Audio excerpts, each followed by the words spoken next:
Bueno, buenas tardes a todos, bienvenidos a este nuevo mate jurídico que realiza el Foro de Abogados de San Francisco Solano y Villa La Florida.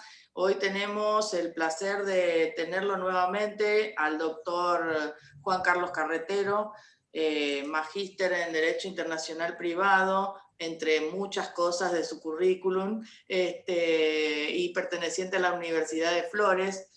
Y antes que nada quiero darle las disculpas del doctor Basalo, ya que en este momento se encuentra en una reunión y no ha podido venir a saludar a los colegas, pero les manda un saludo a todos. Así que, nada, bienvenidos nuevamente, disfruten de esta charla. Las preguntas tratemos de dejarlas para el final, así podemos dejarlo al disertante que se explaye en el tema y luego vamos con las preguntas. Bienvenidos a todos nuevamente y los dejo con el doctor Juan Carlos Carretero. Gracias, Juan. Hola, ¿qué tal? ¿Cómo están? Bueno, buenas tardes a todos. Gracias por participar y por estar. Bueno, acá con la doctora dijimos de hablar un poquito del tema de la evidencia digital y cómo incorporarla como un medio de prueba a los procesos judiciales. Este, bueno, la idea es, voy a compartir pantalla y vamos a ir viendo un poco cuáles son las características de esto. A ver. ¿Se ve, Doc? ¿Sí? Bien. Sí, Ok. doctor, sí.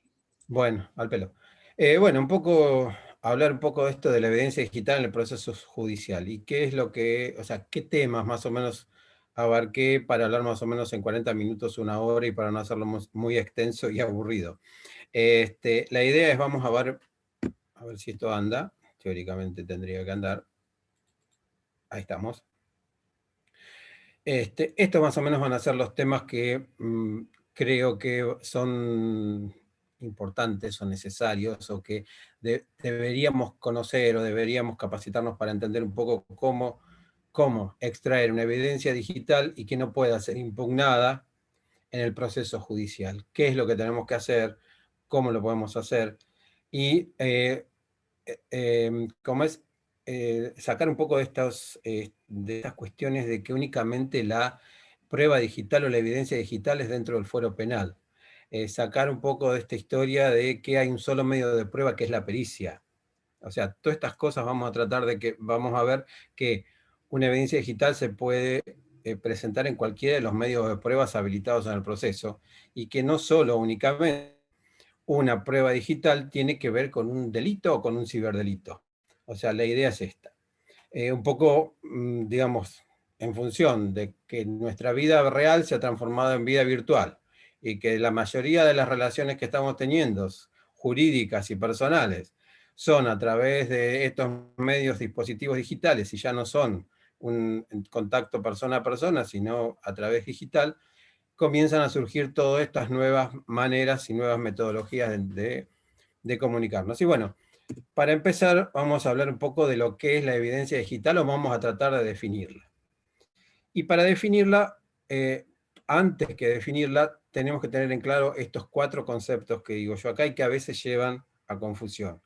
¿Qué entendemos por documento electrónico? ¿Qué entendemos por firma electrónica? ¿Qué entendemos por firma digital? ¿Es la firma electrónica? ¿Tiene los mismos efectos? ¿Y qué es esta historia perdón por el tema, qué es esta historia del tercero de confianza que aparece con la evidencia digital? Una vez que o sea, vamos a tratar de definir esto y vamos a tratar de que quede claro estos conceptos para poder después entender cómo obtenemos la evidencia digital. Bueno, primero, ¿qué es un documento digital? Bueno, la ley 25.500, bueno, la ley de firma digital, los números nunca me los acuerdo, pero bueno, soy un desastre para acordarme los números de las leyes. El artículo 6 lo define, pero para mí y para entender, la mayoría de los de que investigamos y hacemos doctrina de de las cuestiones digitales. Documento digital no es lo que está definido en el artículo 6. Lo que está definido en el artículo 6 es documento electrónico. O sea, se entiende por esta historia de que es un documento digital o una representación digital de actos o hechos. Y acá vamos a parar. Todos tenemos asociado la palabra documento con papel, con un Word, con un PDF, ¿verdad? Y un documento no es únicamente eso. Un documento digital tiene que ver con cualquier acto o hecho que pueda ser obtenido a través de un dispositivo digital. Es decir, un documento electrónico es un archivo de audio. Un documento electrónico es un video. Un documento electrónico es una imagen obtenida a través de un dispositivo digital, aparte de lo que sí más o menos nosotros siempre relacionamos como abogados. Un documento lo relacionamos con un Word, con un PDF, con algún documento escrito. Aparte de eso, todo aquel documento generado por un dispositivo digital es un documento electrónico. ¿Cuál es la diferencia entre un documento electrónico y un documento digital? El documento electrónico es aquel que está generado por estos dispositivos digitales. Y un documento digital es digitalizar un documento. Es decir, cuando tenemos un documento papel y lo escaneamos, estamos digitalizando un documento. Esa es la diferencia entre uno y otro. Y ahora lo otro que vamos a ver es, ¿qué es una firma electrónica y una firma digital? ¿Es lo mismo? ¿No es lo mismo? No, son dos cosas diferentes. Porque generalmente hablamos de firma electrónica o firma digital de la misma manera y son dos cosas diferentes. Firma electrónica sería el género, o sea, firma electrónica son todos aquellos de datos que están ligados o asociados a un documento electrónico. Pero no tenemos que probar, o sea, los efectos dentro del proceso judicial es que tenemos que probar que esa firma electrónica es la que tiene relación con el documento que supuestamente está firmado. En cambio, la firma digital es esto. La firma digital es lo que en la provincia de Buenos Aires, famoso token. Es decir, aquellos documentos electrónicos que tengan firma digital, el efecto jurídico o el efecto en el proceso penal, no necesito probar la autenticidad. Se presume que aquellos documentos generados con una firma digital son de autoría de esa persona, de esa firma digital. Es decir, hace a la vez, si ustedes quieren relacionarlo, a la firma manuscrita. ¿Por qué? Por la manera que tiene de confeccionarse o de generarse la firma digital. La firma digital está generada, acá vemos el caminito, está autorizada o garantizada por un certificado digital que tiene una vigencia determinada y que la emite una autoridad de aplicación autorizada por el Estado. Es decir, por ejemplo, la firma digital en Provincia de Buenos Aires, creo que está, por lo menos en el Poder Judicial, la Suprema Corte habilita los tokens. Entonces, y habilita el certificado. Entonces, hace suponer que todo ese tipo de documento que se genera a través de esta firma digital se supone veraz. Es decir, no necesito probar la autenticidad ni probar quién realizó. Esto es fundamental cuando incorporemos una evidencia digital dentro de un proceso con alguno de los medios de prueba. Bueno, y acá un poco tenemos la definición de qué se entiende por, dentro de la misma ley, qué se entiende por firma digital. Se entiende por firma digital el resultado de aplicar un documento digital, un proceso matemático que requiere. Perdón, es que tengo un problema. Ahí estamos, ahora sí. Un digital que requiere información de exclusivo conocimiento del firmante encontrando bajo su absoluto control. La firma debe ser susceptible de verificar por terceras partes. Bueno, acá no lo vemos mucho, pero si alguno hizo un curso afuera, cuando te emiten el certificado de que presentaste o que rendiste, y te lo emiten, te lo mandan por alguno de estos medios digitales, hay un código de autorización donde uno verifica la autorización del certificado que habilita y que dice que esa firma digital corresponde a esa persona. ¿Mm? Por otro lado, bueno, ahora ya vimos lo que es un documento digital, que vimos que no es lo que se presume, no solo es este PDF o este Word, sino todo aquellos actos o hechos que pueden ser captados por un dispositivo digital, e incorporamos el tema de los videos, los audios, las imágenes, todo aquello que pueda haber, se puede haber generado a través de un dispositivo, independientemente de lo que sea. Por otro lado, tenemos que es una firma digital o una firma electrónica. Entonces, esto puede llegar, o sea, podemos llegar a una definición de lo que es evidencia digital, que es toda información probatoria almacenada o transmitida en formato digital, usado por alguna de las partes para un proceso judicial. Me quedó y en el tintero y que no les hablé lo que son los terceros de confianza. ¿Qué es esta historia de los terceros de confianza? Como los archivos o como estos documentos digitales son altamente susceptibles de ser adulterados, o sea, son volátiles, o sea, con un clic podemos adulterar, existen lo que se llama terceros de confianza, que a veces la ley lo establece, como a veces no. Son aquellos terceros en los cuales que, las partes que realizan, que confeccionan estos hechos, como puede ser un contrato, como puede ser una declaración jurada, depositan este documento digital en un tercero. Por ejemplo, perdón, ¿ustedes sabían que, por ejemplo, el Google Drive es un tercero de confianza? El Google. Es decir, nosotros cuando almacenamos estos documentos digitales o estos documentos electrónicos en una nube, estamos almacenándolos en un tercero. Y este es el tercero de confianza que hace de depositario de estos documentos digitales o documentos electrónicos. Es esta figura de este tercero que aparece en la manera de obtener esta evidencia, una de las maneras para que resguarda la evidencia digital y que a quien tenemos que convocar en el caso de que necesitamos extraerla. Por ejemplo, en materia de cuando constituimos las SAS en provincia, bueno, porque en capital ya no se pueden, el depositario de las actas y de las actas constitutivas y de todo aquello que presentemos, nosotros lo único que tenemos es una constancia de recepción. El acta y lo demás, el tercero de confianza es la Dirección Provincial de Personas Jurídicas. En materia tributaria, por ejemplo, cuando presentamos las declaraciones juradas, quien guarda las originales de declaración jurada ahora, a través del usuario, de la clave y todo lo demás, es la Administración Federal de Ingresos Públicos, o ARBA, o AGIP, o aquella autoridad que tiene a cargo, por ejemplo, en estas tres jurisdicciones, tiene a cargo la recaudación de impuestos.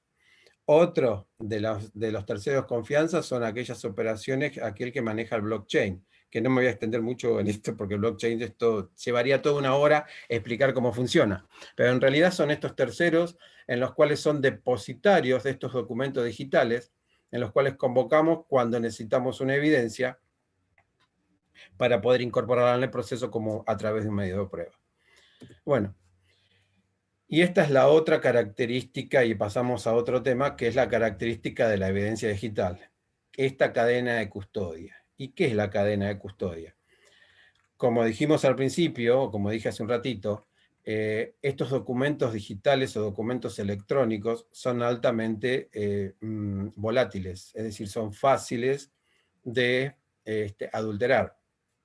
Por ende, la obtención o la extracción de esta evidencia digital tiene todo un mecanismo distinto como para salvaguardar primero la evidencia que estoy obteniendo y segundo, dentro de estos dispositivos digitales podemos llegar a guardar información confidencial o información personal o información que no queremos o no quiere la otra parte que sea pública.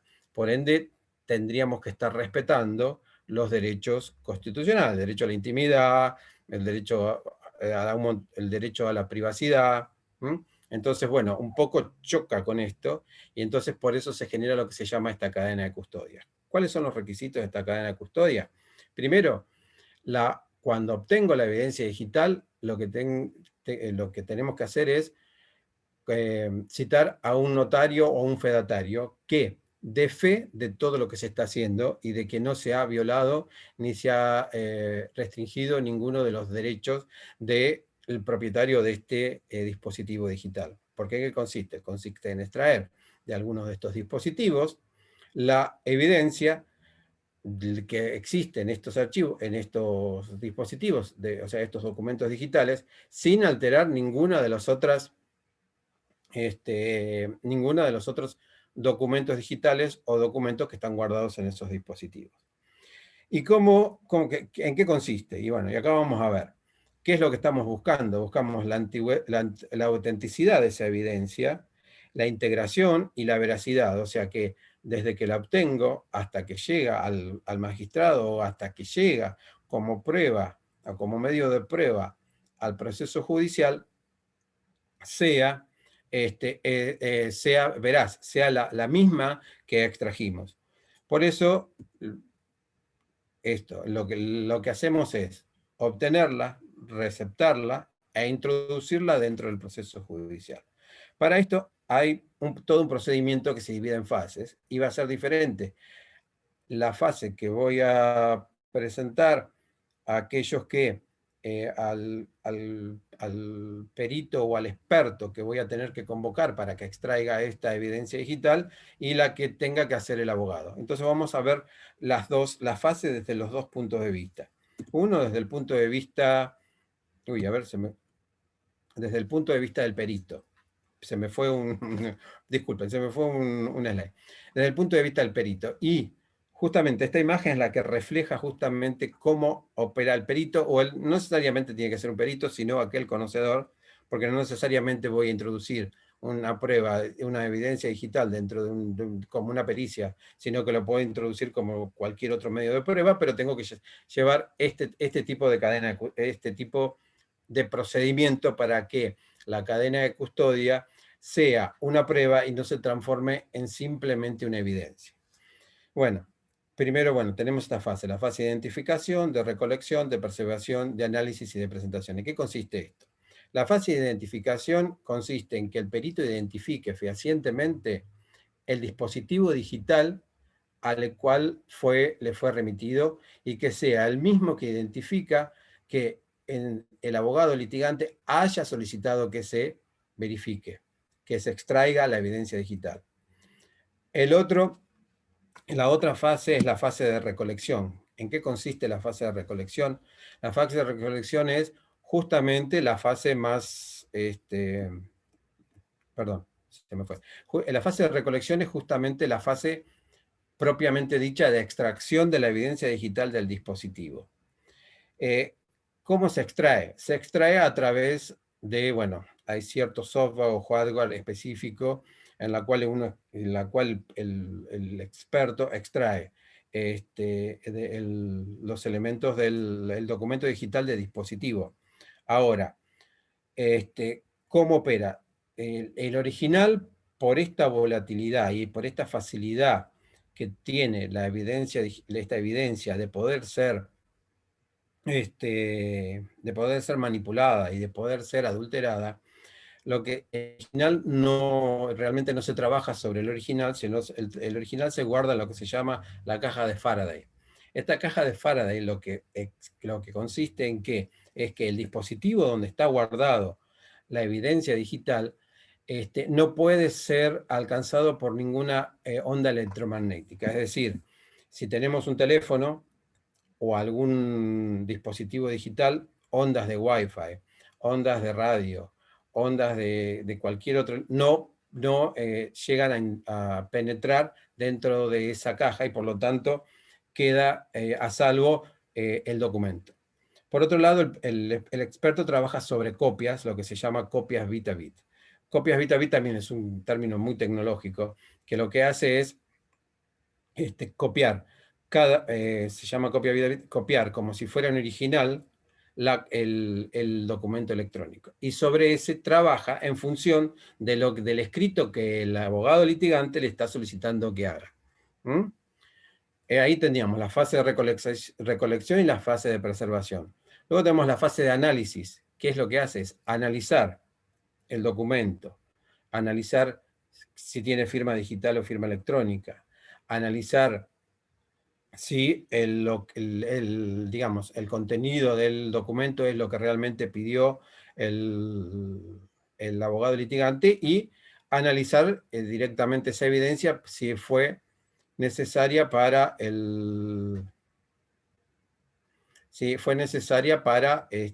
o sea, si tiene los recaudos necesarios que el escrito le proporcionó. Y lo último es la fase de presentación, que es la pericia misma o el informe mismo del experto, que lo que va a hacer es hacer un comentario sucinto de toda la tarea que realizó. Bueno, por otro lado, tenemos la cadena de custodia que debe realizar el abogado, y esto es lo que nos interesa a nosotros. Es decir, qué es lo que tiene que hacer el abogado dentro del expediente para que una evidencia digital pueda transformarse en prueba a través de unos medios de prueba dentro del expediente y no pueda ser impugnada. Bueno, y acá más o menos traje un poco qué son los escritos que debe contener dentro de la demanda o dentro de la producción de la prueba. En la frase de identificación, lo que no puede faltar en el escrito, más allá de lo que redactemos y lo que querramos hacer, es el número de serie, el modelo, la marca y todo aquel detalle del dispositivo que voy a entregar para que se extraiga la evidencia digital. Esto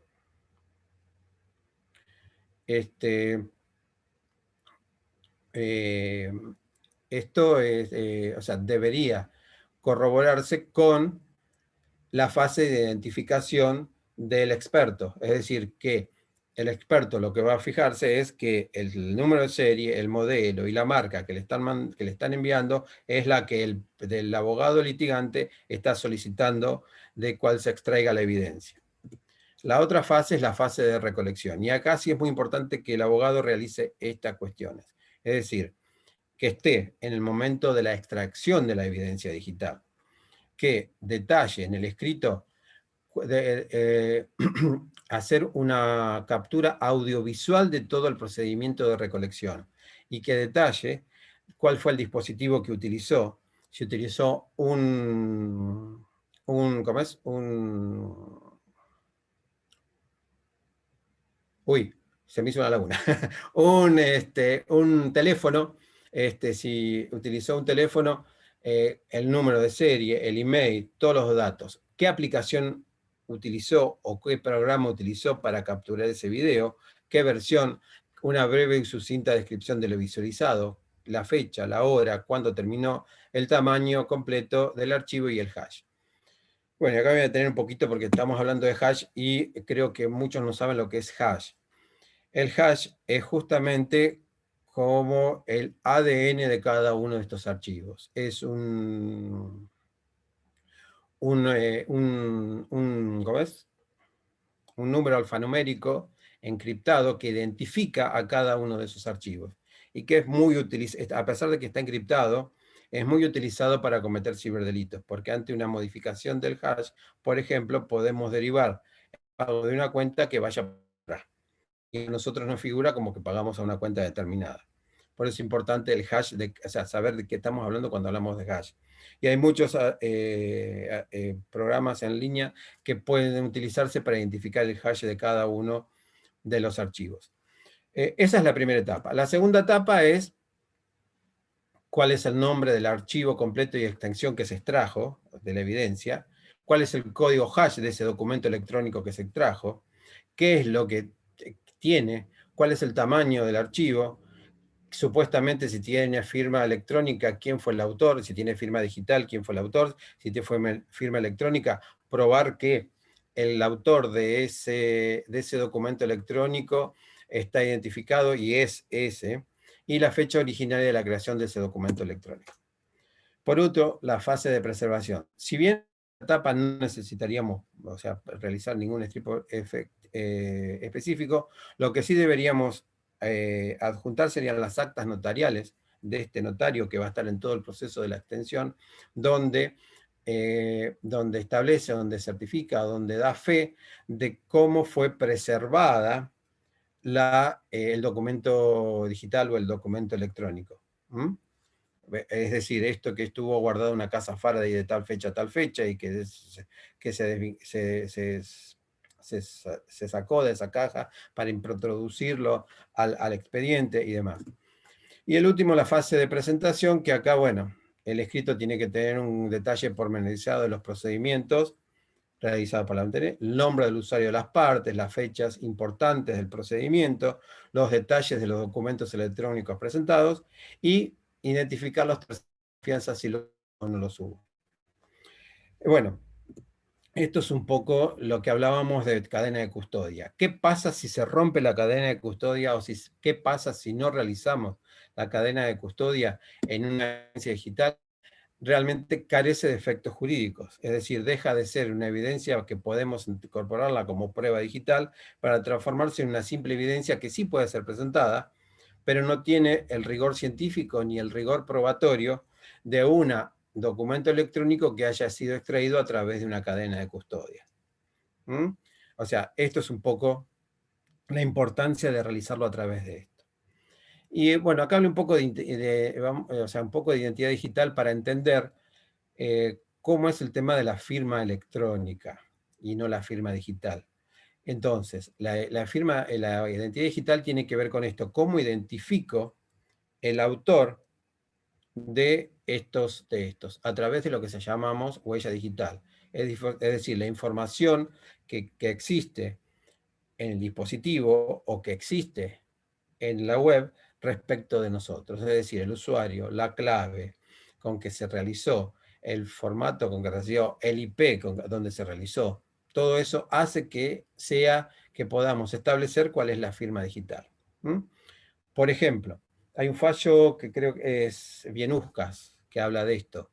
Habla que, por ejemplo, lo que es Bienuskas, lo que habla es de cómo identificamos la firma electrónica en la extracción de un cajero automático. Y habla que el usuario y la clave con que se hizo la extracción o la operación o movimiento en un cajero electrónico hacen a la firma digital, a la firma electrónica, perdón el término, a la firma electrónica. Es decir, si yo entro con una clave y usuario en un cajero automático, esa clave y ese usuario firma electrónico y hace presumir que la operación que realicé a través de esta operación electrónica, o home banking, obviamente lo mismo, ¿no?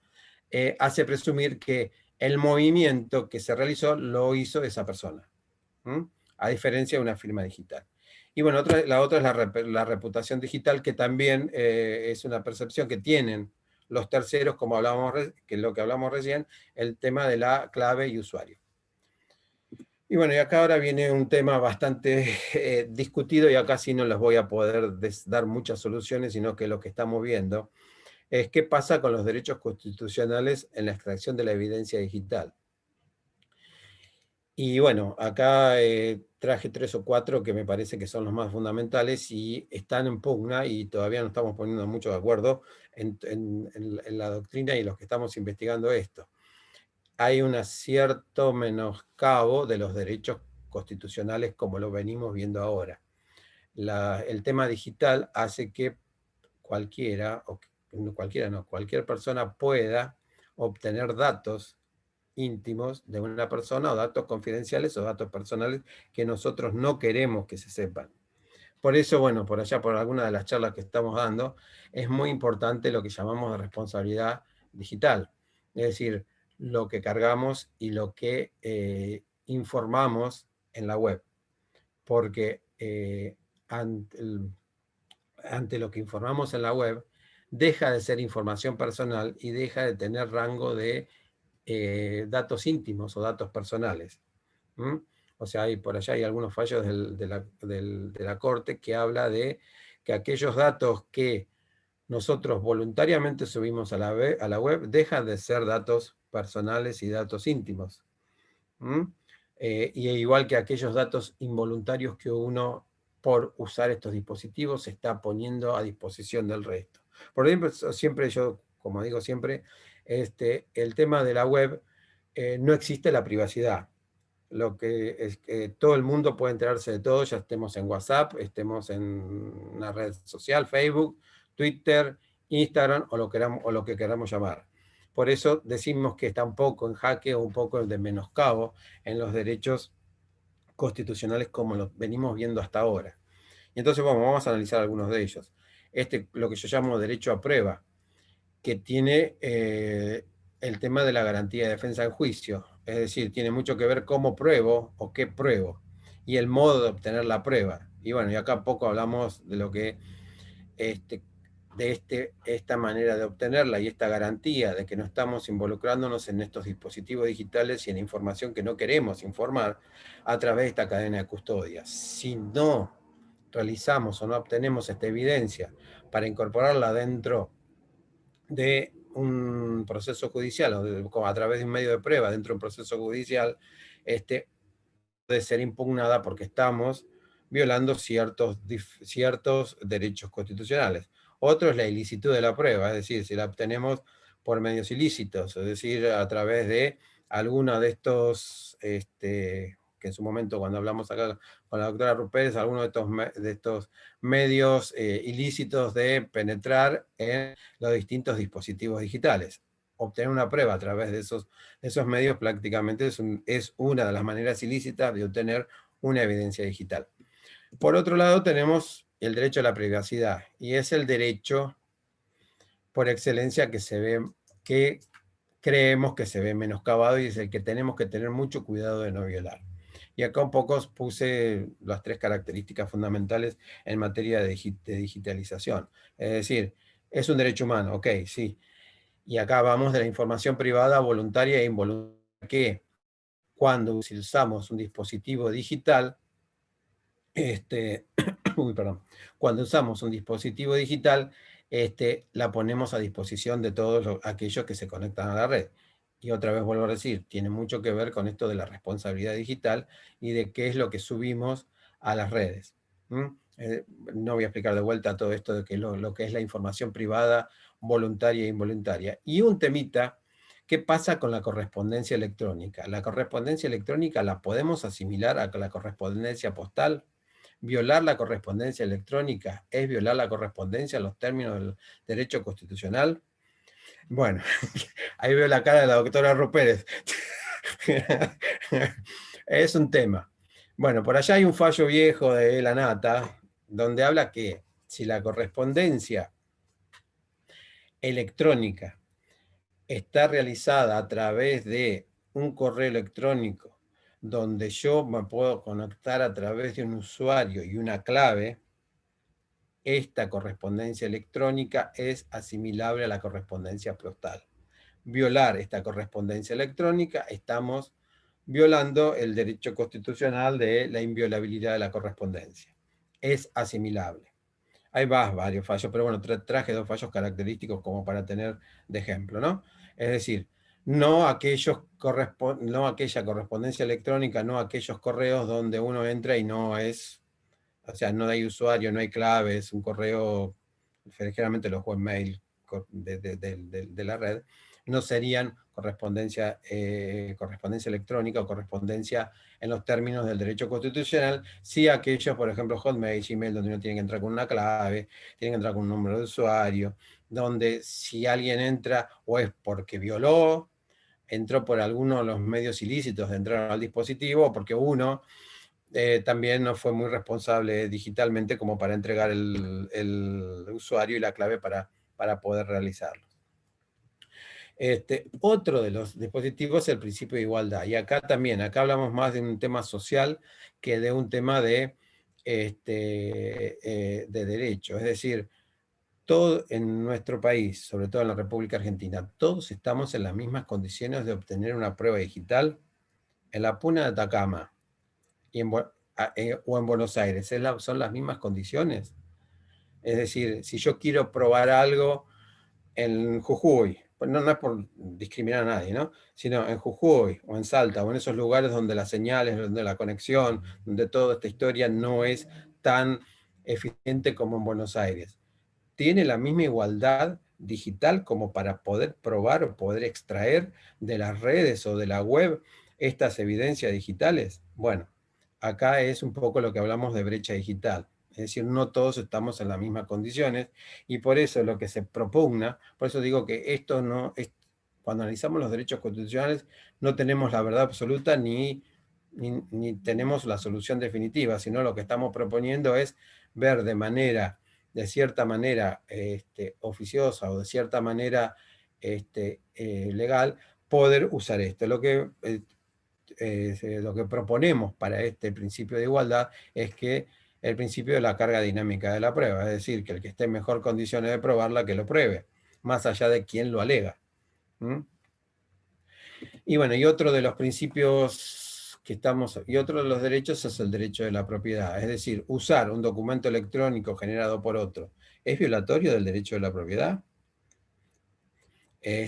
Sería un poco menos controvertido, pero bueno, si yo uso un documento originado por otro, sin mi autorización, ¿es violatorio o no es violatorio? Bueno, estas son interrogantes que al principio no están muy subsanados en la jurisprudencia, sino que son un poco de cuestionamientos que podemos realizar, o sea, que quiero realizar, y en cada una de estas conversaciones que hacemos sobre evidencia digital, trato de ponerlas en pie. O sea, lo que tenemos que tener en cuidado son en estas cuestiones, cuando obtenemos una evidencia digital, de no tratar de violar esto, de la manera que obtenemos los evidencia digital, de no violar los derechos constitucionales o derecho de la intimidad, de esta historia de probar la carga dinámica de la prueba, de que proporcionar de quien esté en mejores condiciones que pueda aprobarla por el principio de igualdad, y bueno, que en cierta manera, si estamos usando un documento electrónico, que tenemos cierta autorización para usarlos.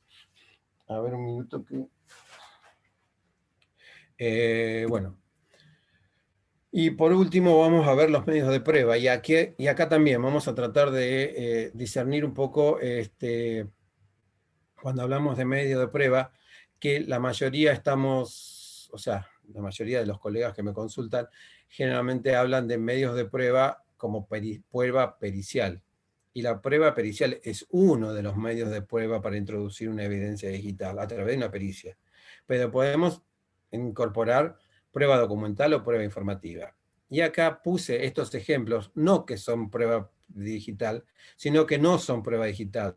Las impresiones de la computadora no son prueba digital, simplemente un papel que se imprimió, igual que la captura de pantalla impresa, igual que la impresión de imágenes. No son prueba documental digital, sino lo que es una impresión de algo que, aunque esté certificado por un escribano o por un notario, lo que hace es que diga que esa captura es de ese teléfono, pero realmente no es una prueba digital. La prueba digital es aquello que hablamos al principio, que genera toda esta fase. La captura, si nosotros queremos incorporar como prueba documental o como un documento electrónico dentro de un expediente, lo que tenemos que hacer es, bueno, esa captura de pantalla, ¿de dónde salió? ¿A quién se la mandaron? El ID, el email, todos los datos necesarios como para vincular lo que yo quiero probar. Por otro lado, una prueba informativa es lo mismo. Si yo hago una prueba informativa a Facebook, le puedo pedir si fulanito o menganito estuvo relacionado, pero si yo quiero incorporar una prueba digital a través de una prueba informativa, Facebook o Instagram me va a tener que mandar un documento electrónico con todo esto que hablamos de la cadena de custodia para poder incorporarlo. Y bueno, y después la común y la que la mayoría me pregunta es el tema de la prueba pericial. Y la prueba pericial es lo mismo que estuvimos viendo con la cadena de custodia, pero a través de una pericia. Y el problema de la prueba electrónica es qué queremos probar. O sea, ¿qué es lo que queremos probar? ¿Queremos probar que el mensaje salió de un lado y fue dirigido a otro? ¿Y que el mensaje contiene una amenaza? ¿O qué queremos probar? Que los datos que la persona a la cual nosotros queremos probar, publicados en Instagram o en Facebook, puede llegarnos a dar datos, como por ejemplo, dar datos como para la capacidad de poder determinar una cuota alimenticia por lo que subió esta persona en las redes, diciendo dónde trabaja, cómo trabaja y qué puesto tiene. Bueno, un poco es eso. Por eso quería también decirles que el medio de prueba digital, la evidencia digital, no tiene que ver solamente con el derecho, sino que, como les di el ejemplo recién, tiene que ver con, podemos probar un incumplimiento contractual, podemos probar un tema de alimentos, un tema de divorcio, bueno, aunque ahora el divorcio es unilateral, pero podemos, un problema laboral, si hay mensajes de nuestro empleador a través de alguna de estas redes al empleado, y poder a través de una captura de pantalla o poder a través de mensajes de WhatsApp poder incorporar como una prueba documental estos mensajes y, bueno, estos mensajes, prueba informativa, es decir, pedirle a Facebook si esta persona que realmente es usuario y tiene clave y usa Facebook o el perfil o Instagram o cualquiera de estas redes, es realmente quién es y qué es lo que publicó, y poder pedir un documento electrónico en función de esa imagen o de ese texto que posteó, más allá de que me diga de que sí o que no. Bueno, o la pericial informática. Y bueno, y a medida de ejemplo, como ejemplo, lo que les traje acá es, por ejemplo, que puedo pedir unos puntos de pericia de WhatsApp. ¿Qué es lo que yo necesito incorporar como dato en una pericia para que el perito pueda realizar? Por ejemplo, acá lo que quiero ver es que un teléfono móvil se conectó con otro y mandó ciertos mensajes. Y que transcriba el mensaje. Esto puede ser tanto como para el fuero penal, fuero de familia o fuero de que sea, para que vean que no es, esto es lo que quiero recalcar porque generalmente se lo asocia con el derecho penal, y no es el derecho penal, sino que es cualquiera de los fueros. Bueno, en estos 45 minutos que traté de ser un poco lo más conciso y tratar de estos temas más importantes, porque esto da para hablar mucho más. O sea, si uno se pone a hablar, bueno, gracias, y bueno, un poco es esto lo que quería, lo que me pareció importante recalcar. Bueno, excelente, Juan. La verdad que, bueno, a mí me surgieron millones de preguntas, o sea, lo que yo pensaba que era una prueba digital, me lo acabas de decir que no, así que estoy en el horno. Acá hay algunas preguntas, ¿no? La de Hernán no entiendo mucho porque habla dice, espérenme, lo que pasó con ese drama de marzo de La Plata, que pidió extraer 100.000 y se encontró con que hubo una extracción de 800, pero después aclara que esto es un préstamo de 100.000, y así que no le entiendo mucho, Hernán, tu No, pregunta. supongo que debe ser lo del phishing famoso, en los cuales mandan datos y socavan datos de las personas para luego hacerse pasarlas por las personas y sacar préstamos. Eso es phishing. Y bueno, la prueba digital es probar que el correo electrónico que me mandaron no es el correo, o sea, es el correo electrónico con la figura del banco, o de la empresa o del proveedor. Y bueno, ya hay fallos sobre esto, que es la responsabilidad subjetiva, es decir, el que tiene que garantizar la seguridad en las transacciones es el proveedor, no el usuario. Hay varios fallos, o sea, después si quieren se los alcanzo, pero hay varios fallos sobre la responsabilidad objetiva del proveedor respecto de este fraude. ¿Mm? Bueno, y después, Ahí está, pidió préstamos por 100.000 y le aparecieron 800.000. Claro, sí. O sea, lo que hicieron, bueno, técnicamente lo que se hace acá es cambiar el hash, lo cambian, va para otra cuenta, va para otro usuario, el otro usuario usa todos los datos del usuario, primogenio, y pide el préstamo. Lo que está diciendo la jurisprudencia, bueno, no traje este tipo de jurisprudencia porque estábamos hablando más. hola. Los proveedores tienen responsabilidades objetivas y son los que deben garantizar la seguridad de las plataformas. Y por otro lado, como conocedores, así como si una persona pide un préstamo de 800.000 pesos, deben asegurarse ellos como proveedores de que es la persona la que está realizándolo, no obtenerlo ni, nada ni otorgarlo ni nada por el estilo. Es lo que dice la mayoría de las jurisprudencias. Bueno, eso también pasó con las ventas de Mercado Libre, ¿no? Mercado Libre, Hay varios casos de esos. O sea, ¿qué es lo que se hace generalmente? Que lo que se está haciendo en la profesión es pedir una medida cautelar, que la están otorgando los juzgados, una medida cautelar de no innovar, volver todo atrás.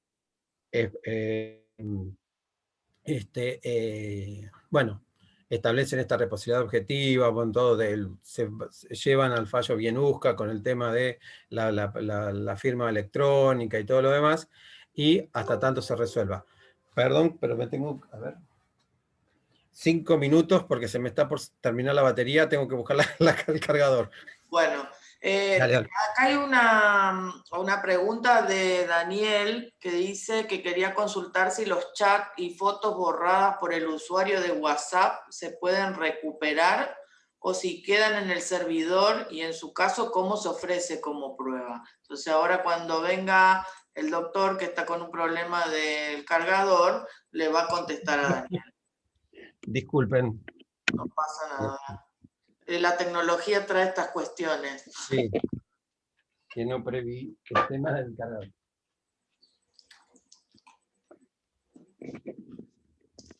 No sé si escuchaste lo que preguntó Daniel. No, por favor, decime de vuelta. Quería consultar, dice, si los chats y las fotos borradas por el usuario de WhatsApp se pueden recuperar o si quedan en el servidor y en su caso, ¿cómo se ofrecen como prueba? Bueno, todo lo que nosotros tenemos en los dispositivos digitales se recupera. ¿Cómo puedo ofrecerlo como prueba? Bueno, yo lo que haría es pedirle a una prueba documental a la empresa donde donde quien me presta el servicio de WhatsApp y me presta el servicio telefónico. Perdón, estoy todo desorganizado hoy. Que me presta el servicio electrónico y pedirle a través de un documento electrónico, pedirle copia de ese documento a través de un poco esta pericia que les informé recién. Ahí ¿dónde quedaría esto? ¿En el servidor de WhatsApp o quedaría en el de la empresa de telefonía? De la empresa tiene guardado todo por más que diga que no.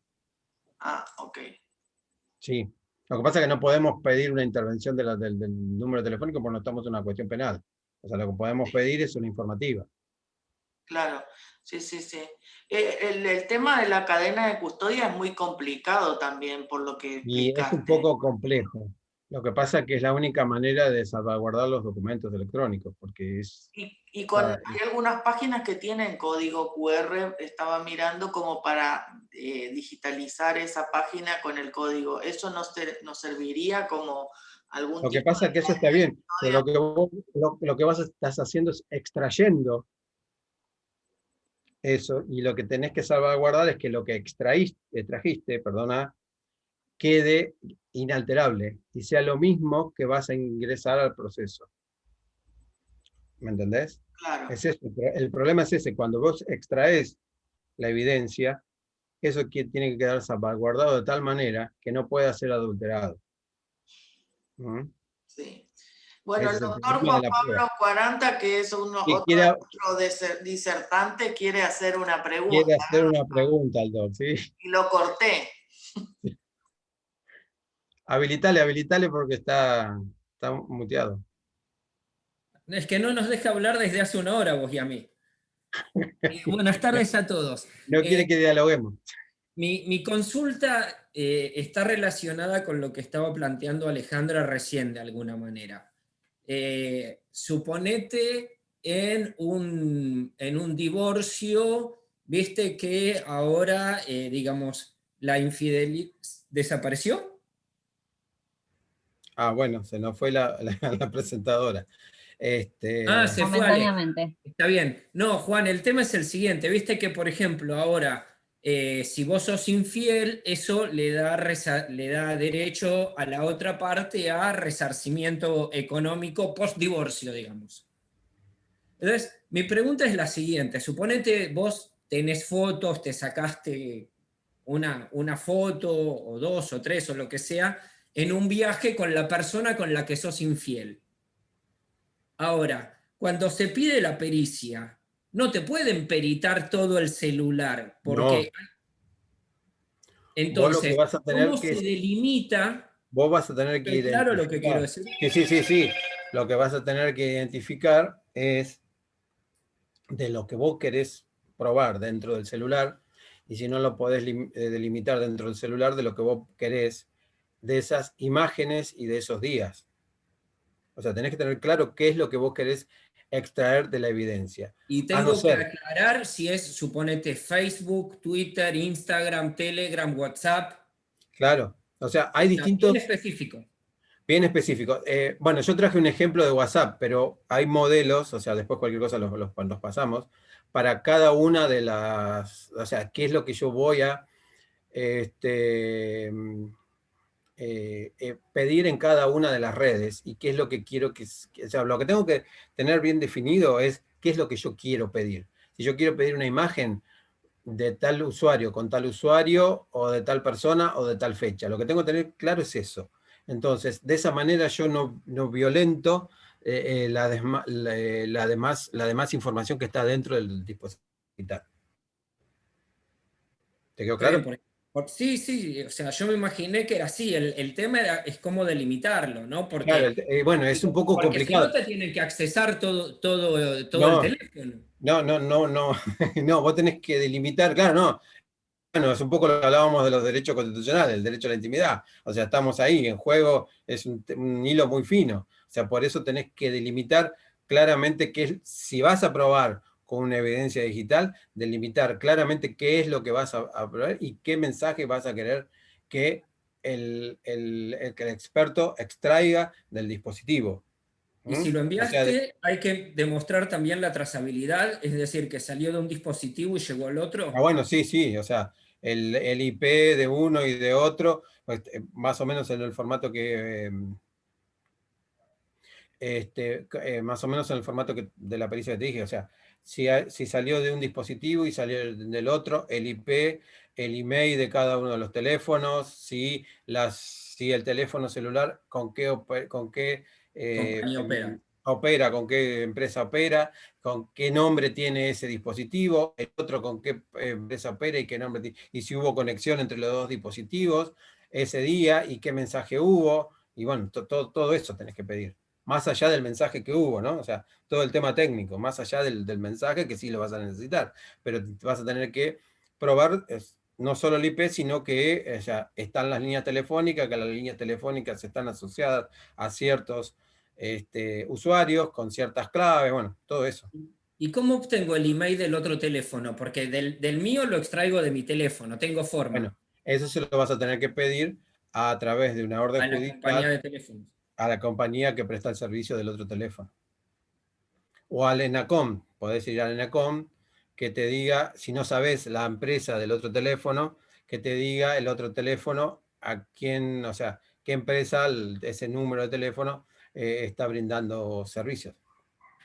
Ok, bárbaro. Nosotros Bien. la otra vez pedimos para el tema de un alimentos, pedimos, el papá se había mudado a otra provincia y en la otra provincia, bueno, se casó y hizo una fiesta y mostraba una abundancia que su hijo acá no lo tenía. Entonces, nosotros lo que hicimos fue captura de la Pantalla. pantalla de Facebook, porque era por Facebook que subía, y se pidió oficio para que diga si estas capturas eran realmente las que él había subido con esta fecha, con esta persona, si él era el usuario, si no era. Ahí se convierte entonces Claro, porque la en empresa te una... está brindando toda la información, estás haciendo una pericia. O sea, no estás incorporando una evidencia digital como un medio de prueba, no estás incorporando el documento electrónico. Tenemos que diferenciar el documento electrónico de un documento normal. Vos cuando querés incorporar un documento electrónico, es decir, un archivo digital, ya sea un archivo de un PDF, o ya sea un archivo de audio, o un archivo video, o un archivo imagen, tenés que hacer esto. Ahora, si vos vas a incorporar otra cosa parecida, no es una prueba digital. Estamos hablando de una prueba, de lo que conocemos como prueba. ¿Mm? Correcto. Acá Juan Carlos pregunta, ¿los audios o mensajes de WhatsApp, cómo se adjuntan como prueba en una demanda laboral o civil de daños? Lo que hacemos esto a través de una pericia o cualquiera de los medios de pruebas es obtener el archivo ese, o sea, ese documento digital o ese documento electrónico. Ese documento electrónico es el que tenemos que adjuntar en el expediente. O sea, volvemos siempre a lo mismo, ¿no? O sea, son dos cosas diferentes, el documento electrónico que el documento común que sabemos, o sea, la impresión, o sea, el papel. Claro, esa captura de pantalla que nosotros hicimos era un documento común. Lo que pasa es que está refrendado por... Claro. Hicimos, lo transformamos en digital. Exacto, o sea, la diferencia es que vos vas a incorporar al expediente un documento electrónico, no un documento papel. Esa es la diferencia entre una cosa y la otra. ¿Mm? O sea, vos lo que incorporás es un archivo electrónico, entonces ese archivo electrónico tiene que tener toda esta cadena de custodia para que en cierta manera, o sea, no pueda ser adulterado, por eso te lo digo, no puede. Ahora, si vos vas a incorporar otra cosa y lo podés probar, esa evidencia, la podés probar de otra manera, estamos en una prueba normal, una prueba común. Claro. Esa es la diferencia. Igual aunque el usuario borre esa publicación, le queda a la red social grabada la publicación y lo puede incorporar al expediente. Siempre digo, todo lo que está y no se borra. No se borra. Hay manera de rescatarlo. Sí, acá el doctor Ramírez estaba pidiendo si podía repetir, porque se le cortó internet, si podía repetir cómo se pide la prueba digital. ¿Cómo se pide? No, o sea, depende. Si estamos en un proceso civil no se pide, se ofrece. O sea, y en todo caso uno puede pedir una prueba digital en un proceso penal. Porque es el único caso donde uno puede pedir que se realice como querellante o como tercero, depende de qué jurisdicción estemos. Lo que vamos a pedir es que se realice una pericia o algo por el estilo. Ahora, si él quiere pedir una pericia, bueno, va a tener que solicitar más o menos, no sé si quieren que le ponga de vuelta lo que se solicitaba para un... A ver, por ejemplo, esta que estábamos poniendo recién, vamos a ver si puedo compartir. Ahí estamos. Esto sería como yo ofrezco, solicito un perito para que realice una prueba pericial. ¿Está? En el caso de que quiero pedir una prueba pericial, estos serían los puntos de pericia, que es lo que yo voy a pedir. En un WhatsApp, bueno, para cada una de las redes habrá algo parecido, y tengo que tener en claro qué es lo que yo quiero probar. Si quiero probar que fulanito se conectó con menganito y le envió un mensaje, o si fulanito en su red social publicó tal cosa. Entonces no voy a tener que identificar dos cosas. Tengo que ver qué es lo que quiero probar, tener claro lo que es lo que quiero probar. No Juan, sé si... Sí. Perdóname, en el caso que el mensaje se mande por WhatsApp web, ¿igualmente tengo que probar el email? El caso de que porque el WhatsApp web está relacionado con tu teléfono. Ah, porque lo tenés que autorizar con el código QR. Con tu teléfono, está relacionado con tu móvil. No está relacionado, igualmente... no es que está en la web, todo bien, pero está identificado como que sale de tu teléfono, el WhatsApp web. Claro, porque lo vinculás con el código QR. Exacto, está vinculado. Ok. Está. Acá pregunta Sergio, ¿cuál es, y acá con esta pregunta te mata porque dice, ¿cuál es la ley que rige esta materia? No hay ley. O sea, lo que hay son, o sea, está la ley de la firma digital, pero en realidad lo que estamos viendo es un tema procesal. Y lo que vemos, están actualizados los códigos procesales, pero toda esta cadena de custodia, lo que hay son normas ISO internacionales que hablan de cómo realizar la cadena de custodia, que me pareció que era demasiado extenso explicarles cada una de las ISO 2017, sí, 2017, que hablan de cómo realizar una cadena de custodia. Genial. Hernán dice, ¿qué libro recomendás para estas cuestiones para poder construir? Hay un libro muy bueno. Podés dejar el PowerPoint. Sí, el PowerPoint no hay problema. Hay un libro que es el libro de Bieli, de prueba digital. Está bueno porque tiene muchas cuestiones prácticas para nosotros los abogados, donde hay modelos descritos, donde está bueno, para mí está bueno. Digamos, para ejercer la profesión es el menos teórico de todos. ¿Tá? Bueno, acá María Eugenia pregunta, porque dice, le pasó, que en una prueba pericial electrónica, para que se comprobara si un mensaje había salido de un dispositivo y había llegado a otro, el perito, al momento de acercar el dispositivo móvil, nos informó que no se podía rastrear lo solicitado porque el móvil había sido reparado. ¿Puede ser verdad? Pregunta. ¿No hay forma de probar la autenticidad de ese mensaje enviado? Y pues, yo creo, desde mi punto de vista, no te hablo como abogado ya, no como experto. Yo lo que haría es pedir una informativa a la empresa que tengo contratada por el, por el, por el teléfono celular. Sí, claro. A la compañía seguro que A la le compañía, tiene que claro, dar. no sé, alguna de ellas. No sé con quién está, sí.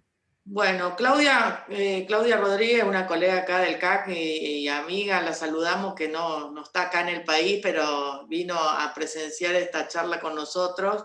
Pregunta, si podría repetir los datos que debemos incluir en el escrito que mencionó al hablar de la fase de recolección en la cadena de custodia aplicable al abogado.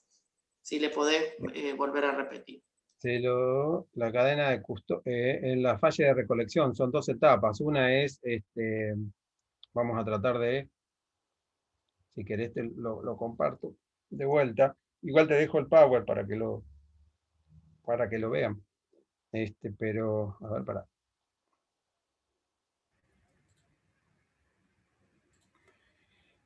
Lo que tenemos que hacer es una captura audiovisual. ¿Se está viendo, no? ¿O no? No se No, ve. yo no lo veo. A ver, ahí estamos, a ver.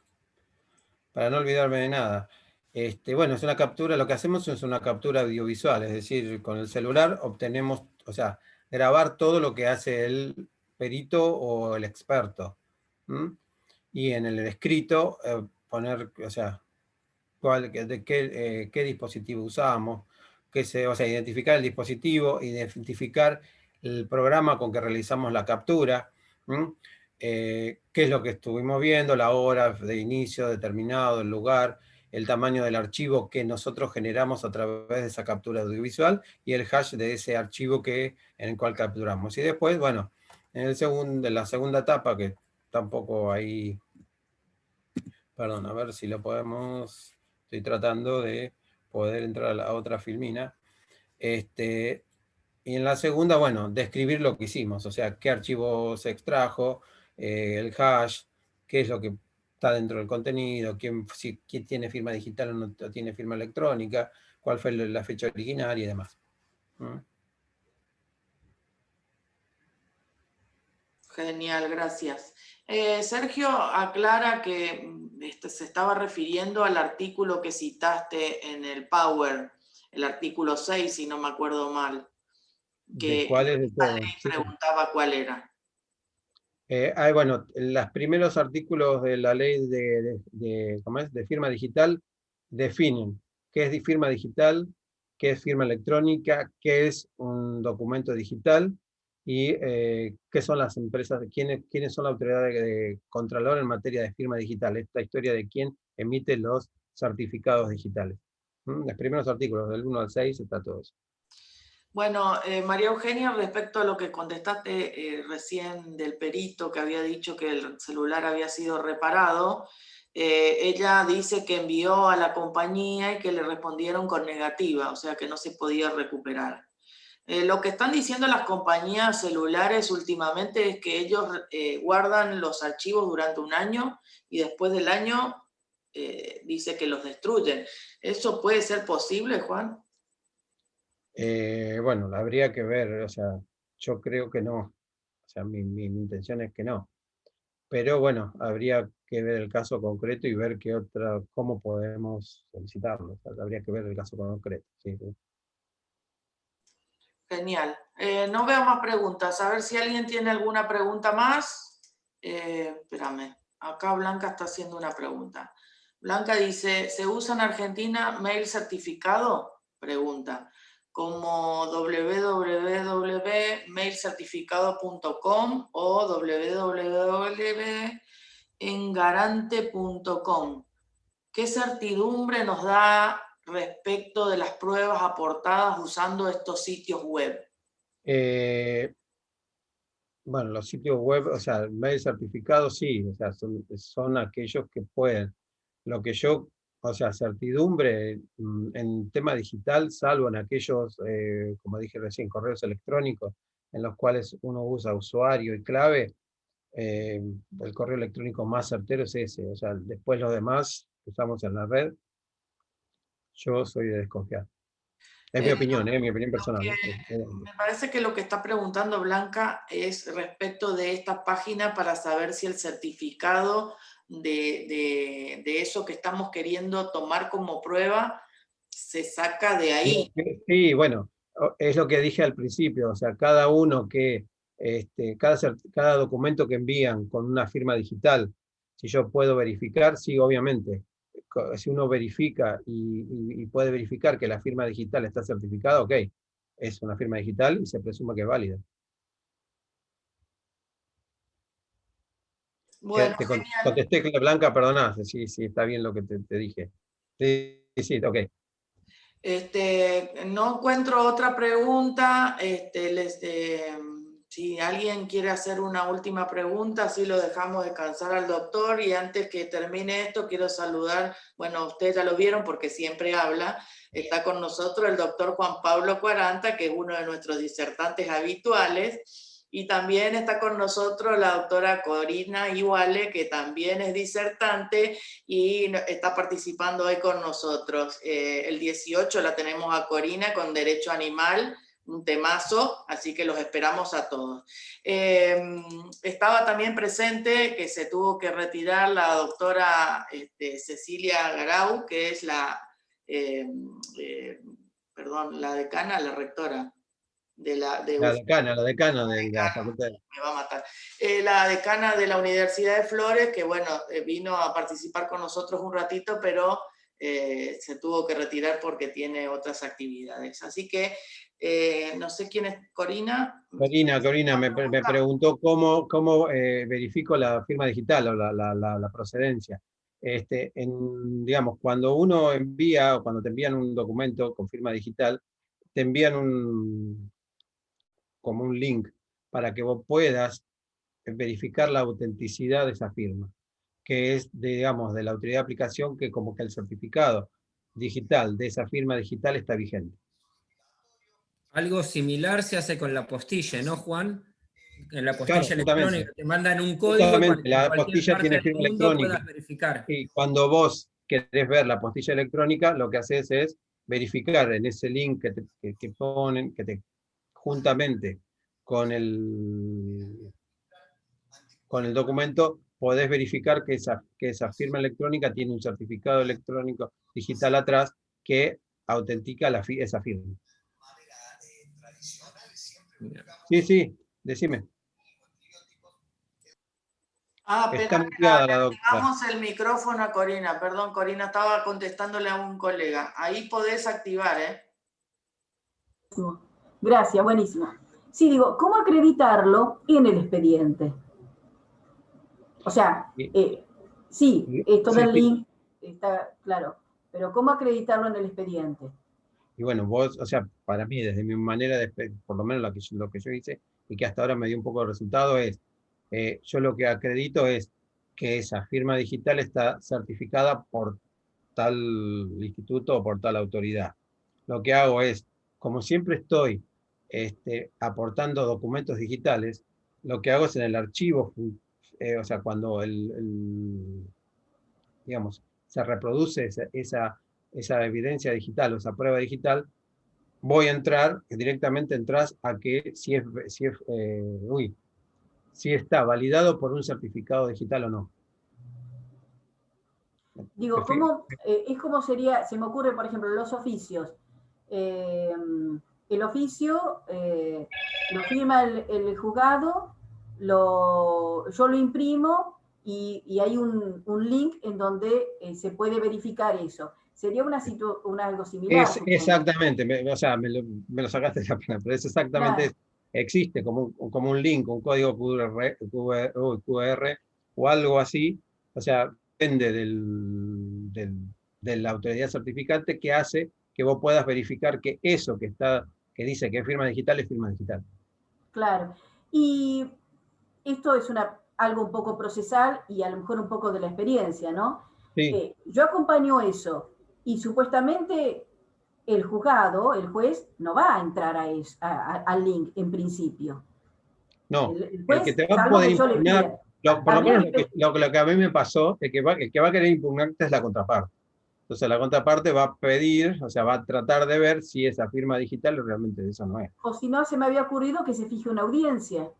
También, sí, Pedir también. que se fije audiencia y, por ejemplo, yo recientemente presenté un amparo por un tema de vacunación. Entonces, Sí. que en la cuenta, se podría decir, Sí. de la persona, en mis datos y todo eso, aparecía que el turno estaba cancelado.